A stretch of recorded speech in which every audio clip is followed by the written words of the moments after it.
nekat siswa SMP Kecamatan Batabual Buru seberangi sungai deras demi sekolah. Sebuah video singkat yang beredar memperlihatkan perjuangan siswa tingkat SMP dari Desa Namlea Ilat, Kecamatan Batabual, Kabupaten Buru harus menyeberangi derasnya aliran sungai hanya dengan bantuan seutas tali dan beberapa warga setempat. Aksi nekat ini dilakukan karena tidak adanya jembatan penghubung menuju sekolah mereka. Dalam video tersebut terlihat beberapa siswa nyaris terbawa arus deras saat mencoba menyeberangi sungai. Tidak adanya jembatan Batabu membuat para siswa harus mempertaruhkan keselamatan mereka setiap hari demi bisa bersekolah. Menurut Ie Ralalatu, salah satu warga Batabual, kondisi ini semakin parah selama musim timur atau musim penghujan yang berlangsung dari bulan April hingga September. Selama musim ini aliran sungai menjadi lebih deras dan berbahaya. Masalah ini tidak hanya dialami oleh siswa dari Desa Namlea Ilat, tetapi juga dari Dusun Wailawa.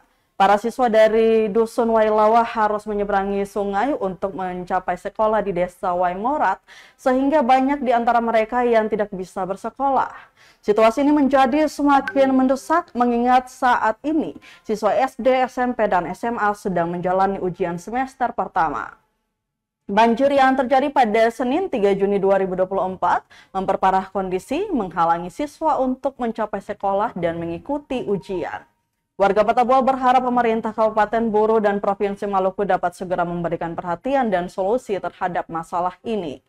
Pembangunan jembatan penghubung sangat diharapkan untuk memastikan keamanan dan kelancaran akses pendidikan bagi para siswa di Kecamatan Batabual.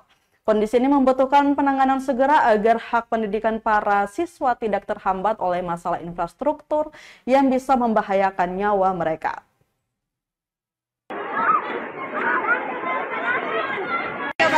Ini biar jembatan dia mana tapi nggak bisa lewat.